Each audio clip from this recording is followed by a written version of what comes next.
Bonjour, chers amis. Bonjour, chers amis. J'ai fait cette séquence vidéo ou rapid learning dans l'objectif de vous présenter la liste de MOOC que je suis afin de vous faire connaître les possibilités de formation en ligne gratuite via les MOOC, ainsi que les jeux interactifs via la tablette, l'iPod, l'iPad, etc. Tous les engins que les enfants possèdent, nous permettant de proposer à nos petits des jeux intelligents, réflexifs, qui leur permettront de développer leur métaconnaissance, c'est-à-dire leur capacité réflexive. Alors commençons d'abord par la question des sites. Alors, oui, ça c'est mon premier site pour ma formation à l'ISTF qui n'est pas public. Il y a un site qui s'appelle EDX.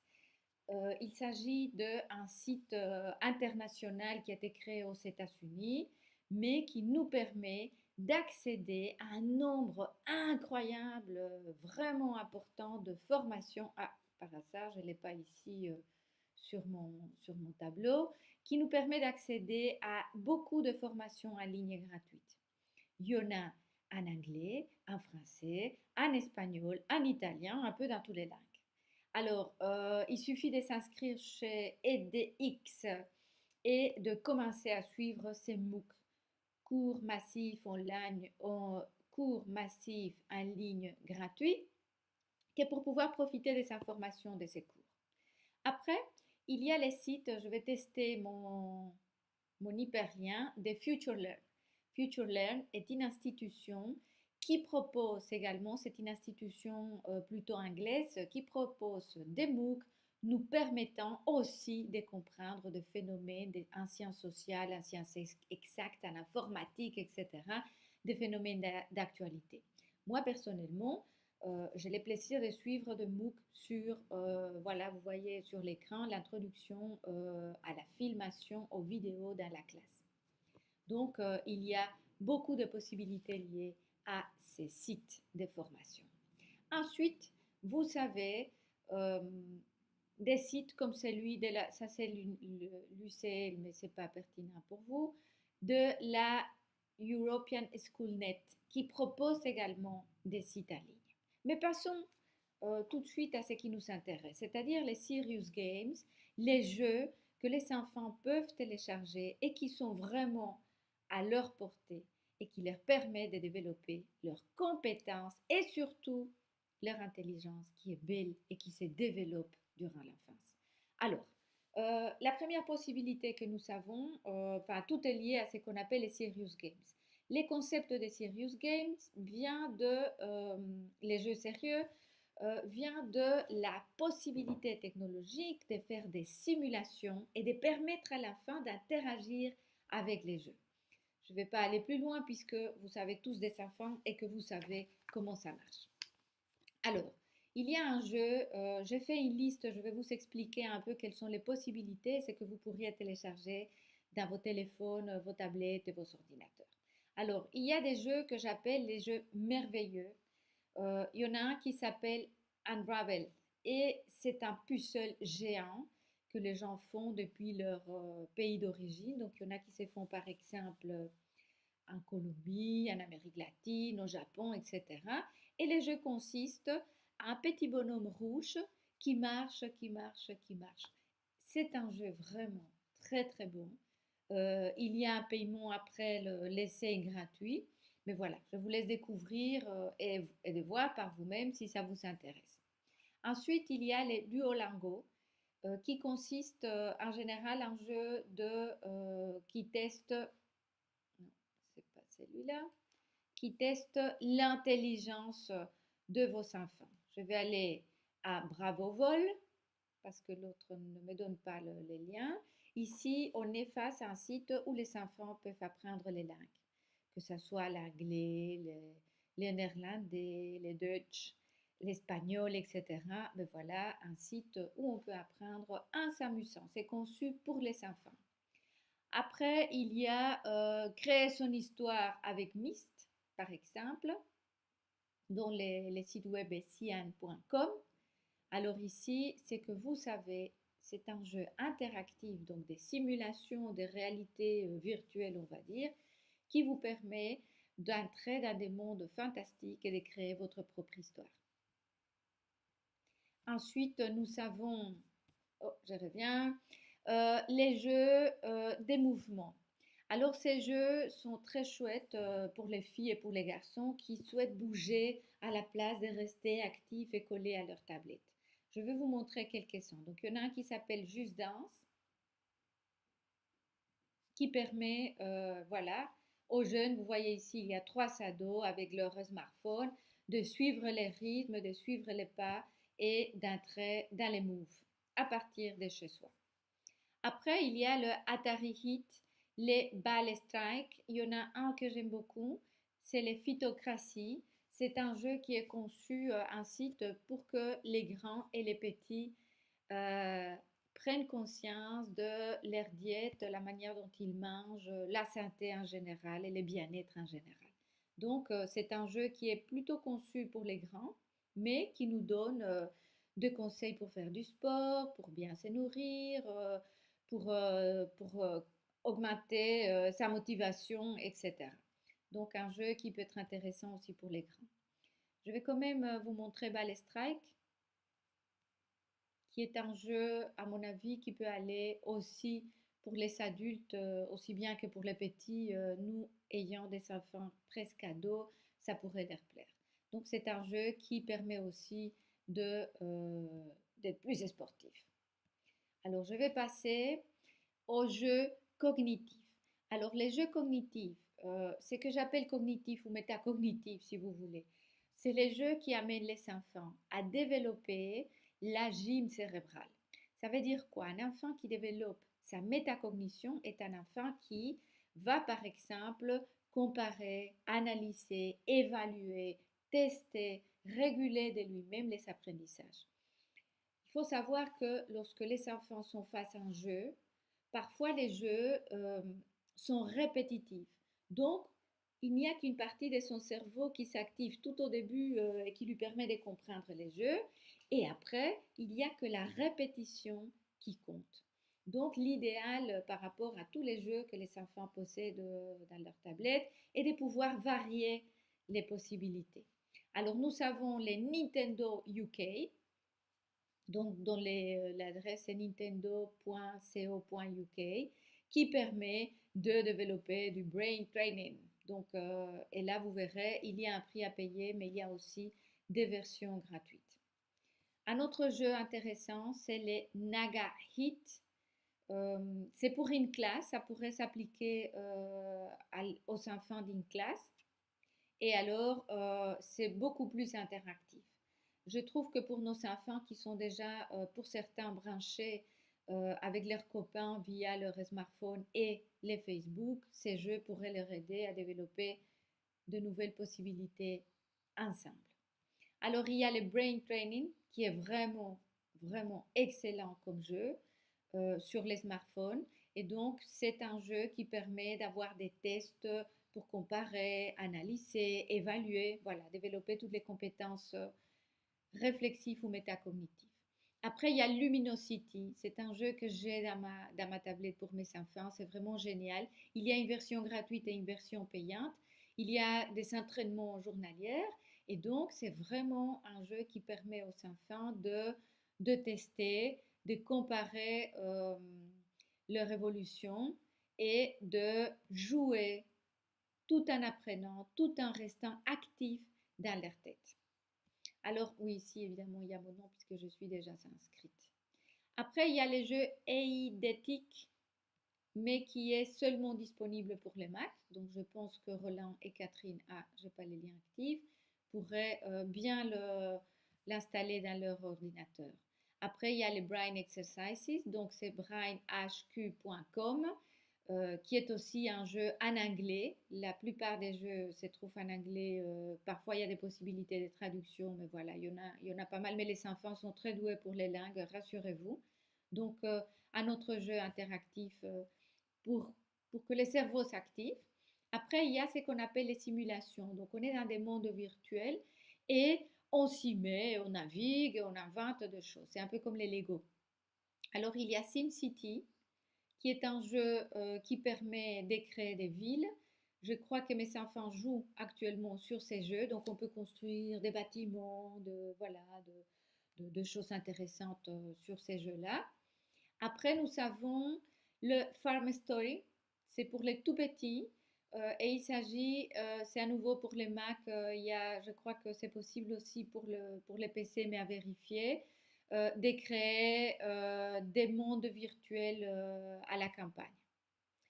Foresty est un jeu, je trouve que c'est plutôt pour les plus grands aussi, enfin même pour les plus petits, parce qu'il y a beaucoup d'interactivité. C'est la même chose, on construit à la campagne, on déplace des arbres, on crée des mondes virtuels, on construit. Après, il y a Total War, ça c'est vraiment pour les beaucoup plus grands, donc pour des grands ados qui aiment bien les enjeux de bataille, mais quoique nos petits jouent déjà les jeux de... Comment ça s'appelle? Clash of Clans, qui est un jeu de guerre, mais ici vous voyez les personnages sont beaucoup plus réels que ce qu'on a sur Clash of Clans. Donc on peut créer sa bataille, ses personnages, etc. Je vous propose de passer au jeu Stop Disasters. Ça c'est vraiment un jeu humanitaire, on peut dire, puisqu'il permet aux enfants d'imaginer ce qui pourrait arriver après une catastrophe naturelle et de se demander ce qu'il faut faire pour aider les gens du pays. C'est vraiment génial. Mais je trouve qu'il faut être accompagné par un adulte, en tout cas pour les tout petits. Alors après, il y a les jeux Univers Indox. C'est un jeu où il y a plutôt les planètes qui jouent. Il est vraiment super parce qu'on apprend énormément autour des planètes et de ce qui se passe dans les planètes. Donc je peux l'activer par exemple. Il y a toujours des explications, des liens vers des tutoriels ou didacticiels sur YouTube. Donc ça montre les mondes qu'on ne voit pas, les mondes planétaires. Après, vous savez, des jeux avec un peu du tout. Donc il y a l'application Crawl, appcrawl.com, qui permet de faire des puzzles. Il y a des applications pour les enfants, pour les familles, pour tuer les tendes. Voilà, il y a un peu du tout, mais c'est un site qui est vraiment très bien conçu pour les petits. Donc on apprend vraiment beaucoup de choses. Il y a énormément d'applications et des jeux, donc je vous laisse découvrir ce qui se trouve à l'intérieur. Après, nous avons les Brain Pop, qui est un jeu où il y a aussi des possibilités pour les professeurs et pour les étudiants d'y jouer. Vous trouverez des jeux liés aux sciences, aux humanités, à l'anglais, aux mathématiques, aux arts, à la citoyenneté et à la technologie. Voilà, nous avons parcouru en tout cas ce que j'ai pour l'instant, mais j'avais aussi des jeux de scratch. Je ne sais pas où je les ai mis, je vais chercher tout de suite. Voilà, ici il y a un site qui propose, oui, c'est les European Schoolnet qui propose des formations en ligne gratuites massives, dont des MOOC. Alors, je vais aller sur mon site, je vais passer à la page numéro 2 pour vous montrer d'autres possibilités. Oui, voilà. Donc ici, nous avons tous les jeux que je viens de vous présenter. Et à la deuxième page de mon mind map, vous trouverez toute une possibilité des jeux, mais vraiment merveilleux. Par exemple, des jeux pour travailler avec la couleur. Ces jeux, nous l'avons sur notre tablette à la maison. Ça s'appelle Quiver. Et donc, c'est un jeu qui permet de trouver des réalités qu'on ne voit pas derrière la tablette. Donc, les dessins que l'enfant a fait s'élèvent et on les voit bouger. C'est gratuit. Il y a évidemment toujours une partie d'application qui est payante, mais vous pouvez jouer, vous amuser avec la version gratuite. Alors, qu'est-ce que je vous conseille encore? Les Star Walk est magnifique. Je l'ai téléchargé pour mes enfants il y a quelques mois. Et donc, ils peuvent naviguer dans les planètes, connaître la composition des planètes et s'informer sur ces mondes étranges qui nous entourent. Il y a des jeux vraiment très bien faits sur ces sites. Il y a la version gratuite et la version payante. Alors, en ce qui concerne la réalité virtuelle, il y a Google Play qui nous permet d'explorer des mondes inconnus aussi et pas mal d'autres choses. Alors, je trouve que les jeux sur Google Play sont quand même pas mal. Donc, il y a des choses intéressantes. À vous, en tant que parents, à explorer avec vos enfants ce qui est intéressant. Donc, une piste à vous donner, un jeu par rapport auquel vous trouvez que l'enfant n'a pas beaucoup de réflexion derrière après une demi-heure d'utilisation n'est pas un très bon jeu. C'est un jeu de répétition, donc évitez les jeux à répétition. Il faut que l'enfant soit stimulé, que sa créativité soit stimulée à chaque fois. Alors Within est un jeu aussi interactif qui permet de inventer des histoires dans de mondes virtuels. Ici, les histoires extraordinaires sont possibles avec Within. Regardez, waouh, il y a les trains qui viennent. C'est vraiment magnifique. Je trouve que c'est aussi peut-être pour des ados qui peuvent, euh, qui peuvent déjà manipuler ces notions-là. Il y a Universality, qui est un jeu sur universif.com. C'est aussi conçu pour les écoles. C'est un logiciel qui nous vient, je crois, du Royaume-Uni. Donc, ben voilà, une autre possibilité pour que les enfants jouent ensemble avec d'autres enfants.